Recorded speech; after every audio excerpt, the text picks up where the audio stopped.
Something I've been struggling with recently is the feeling of not doing enough. It doesn't matter how much I'm doing, it doesn't matter how hard I'm working. I always feel like there should be more I should be doing.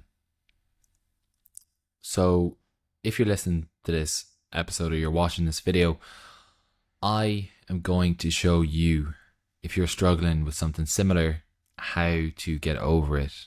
Could be temporarily, like I have done. But I will outline the full steps of what I do when it's starting to feel like I'm a bit overwhelmed, feeling like I should be doing more and enough is never enough. Now, I'm recording this episode if anybody is listening to this and it has made it online. That means that the noise of the construction outside my apartment window was going to be able to be blocked out after the episode ends. I'm so tempted to report these people. I thought in Dubai in the summer between 12:30 and 3 that people weren't able to do construction. Well, apparently not. I have a full construction site sitting outside my window, so if you're listening to this, then it's made it to the final cut. But I'm going to outline exactly what I do when I'm starting to feel overwhelmed, starting to feel like that I'm not doing enough, starting to feel like that there should be more that I am supposed to be doing. To give you an idea, if you're new here, my name is Brian and I'm a leasing manager within a real estate company. Also at the same time, I've got this podcast. Also at the same time, I have a run club. Within that, there's a men's morning. So there's a lot going on, and I manage 3 social media accounts, as well as YouTube, Spotify, everything. So there's definitely times in which that I feel certainly overwhelmed, feeling that even though I'm doing a lot, that a simple glance on social media makes it feel like that I should be doing more. I should be working harder. Alex Hormozi told me I should be working harder, so I must be doing something wrong. When the opposite sometimes can be true. So I'm going to outline a 5-step framework or 4 steps of the things that I do in order to not feel overwhelmed. I'm laughing because if Riverside FM is able to block out some of the noise that's going on here, I'll be absolutely fucking blown away. And they will have a long lifetime client because the amount of noise is crazy. Like, the most frustrating noise in the world is definitely breaking ground, and it's like earth-shatteringly loud. But anyways, where was I? So when we're speaking about kind of being overwhelmed or overstimulated and feeling like that you're not doing enough, I'm going to share some steps in order to help you understand what you might have to do, just like I have had to understand what do I do in order to get from feeling overwhelmed, feeling like I'm not doing enough, and getting to a place where I don't feel like that.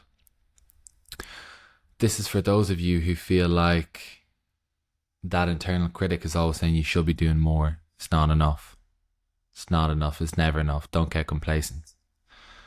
This is something that I struggle with, as I alluded to at the start of the video. The first step and the most crucial step is understanding where it's come from.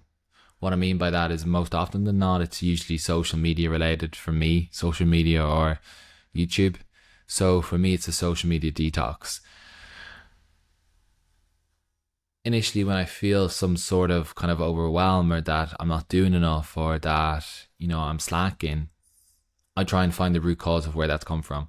Most often than not, it's come from social media. If that's not looking through YouTube or Instagram Reels, usually it's from a YouTube video. For example, after a long day's work where I'm feeling somewhat lethargic, somewhat tired, and I decide to come home and put on YouTube, and the video I put on is talking about increasing your productivity, or it's talking about, or it could be like a video, and I start feeling that the quality of their video is so much better than some of the stuff that I put out there. Their following is so much greater than some of the followings that I have across those 3 accounts.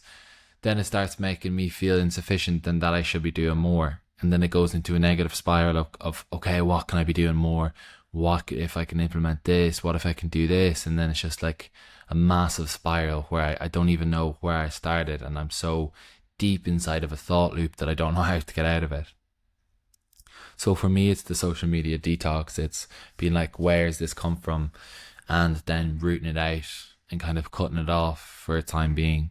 So I try and be really meaningful, or I try and be really precise and intentional when it comes to social media, that I'm going on for a specific reason. Usually late in the evenings, it's not very wise for me to start watching productivity videos or just information overload that is just like ideas. Sometimes it gets to a stage where I'm lying in bed and I have to get out and just write down 10 to 12 different ideas, because sometimes it can just be hard to turn it off. Sometimes it doesn't switch off. And those 10 to 12 ideas can literally be in a minute or two period of me just lying in bed, just my mind racing of like ideas. And I think it's hard to realize that they're not going to serve you, because it's like, okay, this is moving me forward, but it's actually taken away from me falling asleep and getting sufficient rest. And more often than not, it's kind of rooted in that comparison. So when I'm watching social media, it could be like David Goggins telling me to run more, Alex Ramosi telling me to work harder, or whatever. Like, I start to understand that it's a small snippet of somebody's kind of life, and understand that the following that they have is larger, the quality of their videos is amazing, but those are days and hours and weeks and months and sometimes years of work behind the scenes. What I'm seeing is a small snippet of a massive overarching years of dedication to the one specific thing. So zooming out and kind of taking away that social media and realizing that it's not that deep and they're not necessarily speaking to me directly. And it sounds so crazy to say, like, it seems like, oh, of course, but still I can find myself getting wrapped up in it all sometimes. So that's a really important point for me. It's taking that social detox, being like, okay, where has this actually come from? What is the root cause? The first step is always awareness, becoming aware of what is it that made me feel this way, and like, okay, it's not going to be useful for now. Now is not the time. In the evenings, half an hour before I go to sleep, it's not going to be massively productive for me to start fretting over like what I should be doing. Should I change the direction across all three platforms? Blah, blah, blah, blah, blah, blah, blah. Like, so that's really important for me, and taking that switch off. The second I kind of touched on, the second point is to stop comparing. Easier said than done, but it is rooted in comparison, and it's okay, this is where this person is and this is where I am. Where they are is better and I'm further down, and it's linear, and it's just going to get you deeper and deeper into that feeling of overwhelm. It's going to get you deeper into that feeling of insufficiency. It's going to get you deeper into the feeling of there is more I should be doing, when it's not necessarily always the case. Within that comparison, obviously some points of comparison are important because it gives you an idea of where you are in terms of like, okay, this is the path in which that I need to go. But so much of the comparison is rooted in taking you away from the present moment and taking you away from what your path is. Because, I mean, the oldest term in the book is the comparison is the thief of joy. Definitely is a lot of elements of truth to that. It's like dependent in the way that in which you compare. It's like, okay, I'm comparing myself to this person. They are better than me, quote unquote, whatever that means. They are better than me. They're above me. They're whatever.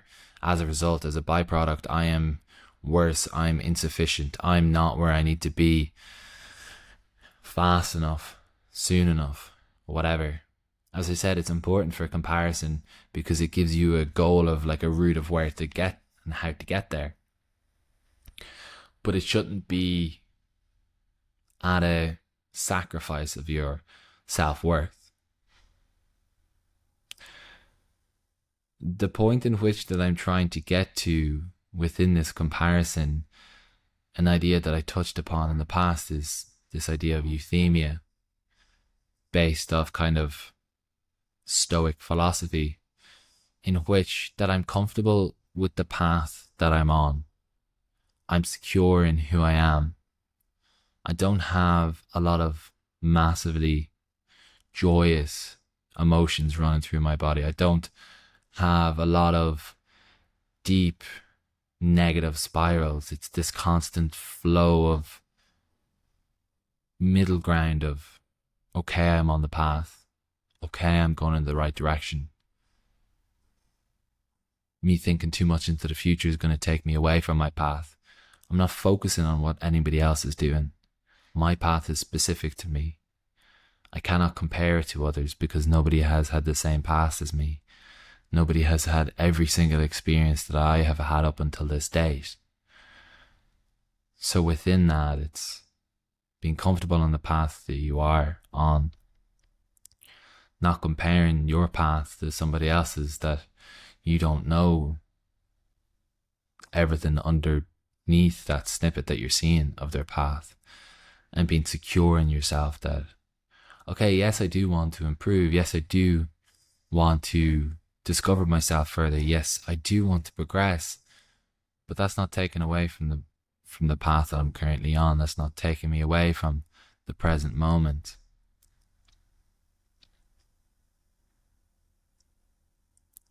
So that definitely does merge into the third point, which is trusting that you're on the right path. It's hard to know. I think the big thing within overwhelm is the uncertainty around it. Like, people always speak about uncertainty from a place of certainty. It's like the successful CEOs or the successful entrepreneurs or the massive business people or the YouTuber that blew up or social media influencer is talking about the time in which they felt uncertain. But it's like, yeah, you're speaking from a place of certainty now though, with the hindsight. People who are in that period of uncertainty, you can't hear them. You can't hear them because they don't have the platform. They don't have the following. They haven't got to where they need to be because it is feeling uncertain. So you can't hear their voice. You can't relate to their uncertainty. On social media, that is. But there are plenty of people out there like you. There are plenty of people out there on their own path, feeling uncertain. Like, I mean, good example is that is some of the conversations that I have at the Run Club. People who have completely went against the norm and removed themselves from the typical 9 to 5, quit their job, moved country, and they're trying their own thing completely by themselves. By no means are they anywhere near where they need to be, but they are very uncertain. Very uncertain. Those are the conversations that I enjoy because that person I can specifically relate to. They can specifically relate to me. And understanding that there's other people that are feeling uncertain as well makes you feel like, okay, nobody has it figured out. Not everybody has it figured out. The path is supposed to feel like this. It's supposed to feel this way. I'm going to trust myself that I'm on the right path. I'm not going to get distracted. And when I'm 80% towards the place where I need to be, completely go off path in pursuit of something else because it didn't feel right or I didn't get to where I needed to be and I just gave up at the last yard. So it's trusting that you're on the right path, that your path is specific to you, that anybody else who is on their own path, it's completely specific to them. Yes, you can relate to the feelings that you're feeling, but not relate to the exact path itself because the way in which you've been brought up, the way in which the experiences that you have had are completely dissimilar to somebody else.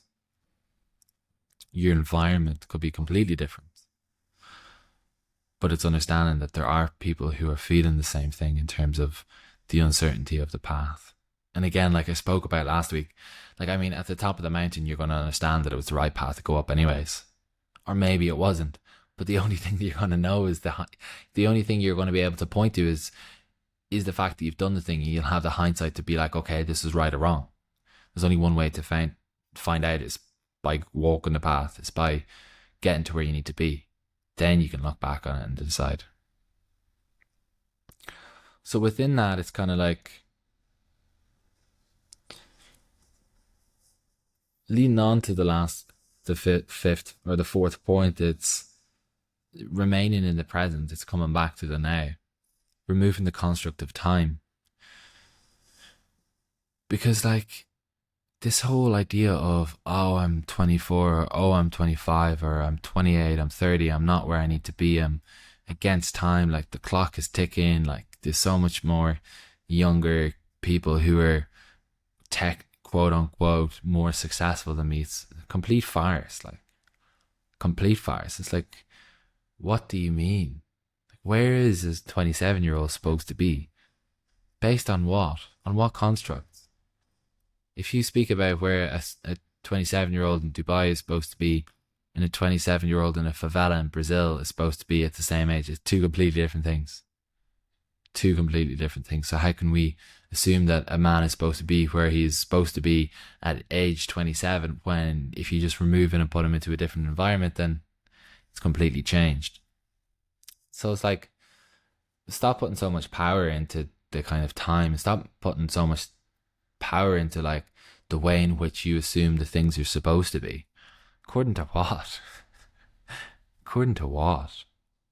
And it's what I struggle with sometimes. It's like, I think in Dubai you can get so wrapped up in everything of like this constant progression, or feeling like you should be moving forward, or that you should be making X, or you should be doing this, or even the whole thing of like, you know, you're supposed to quit your 9 to 5, like you're supposed to be a one person business, like self-made entrepreneur, all this. It's like, according to who? According to who? That's something that definitely adds to my overwhelm. 100%. 100%. It's completely losing myself from the present moment and going deep into the, oh, I'm supposed to set up my own thing. Like, I'm supposed to be not 9 to 5. Like, I'm not supposed to be in an office. I'm supposed to be traveling the world, working from my laptop, living in Bali, you know, making 10 to 15k per month on my own business that I can work like 2 hour days. Is just like, all right, yeah, like maybe for some people, maybe sometime in the future, but it's not everything. And it definitely goes back to the first point of the social media, because that's the place in which that I can find those videos. People selling courses of how to be an entrepreneur. They're making money of the thing. Like, they didn't make their money being an entrepreneur. They're making their money selling to other people how to be an entrepreneur. They're taking one step back of the overarching thing and selling the solution. Like, that's what I realized. Like, I listened to this chap called Dan Coe, and he's talking about the fact that you should work 2 hour days, that the future is going to be based in single person businesses, that if you've solved a problem in the past, that you can sell the solution and set up an online community and sell a course and stuff like that, which is all fine and good. Like, I mean, yeah, definitely people can do that, and I've seen people do that, and people continue to do that. But it's like, the person is getting rich by selling how to do it. Maybe he was able to make his money being an entrepreneur, but he's selling the solution of the thing. It's like, it's hard to know sometimes. I feel like in this age, in 2024, it's like everybody's just become trendy to reject the 9 to 5. Everybody is just rejecting the kind of working for somebody else and all that. which I can understand to an extent. It's not like I want to work for somebody else my whole entire life, or work in the same company, or not set up something of my own, but it's just kind of that feeling of I should be doing it now. I should be doing it now. Every day I lose time. I lose time. I'm not in the present. I'm thinking about the future. This time is slipping away from me. You know, I should be 24 and run my own business, blah, blah, blah, blah, blah.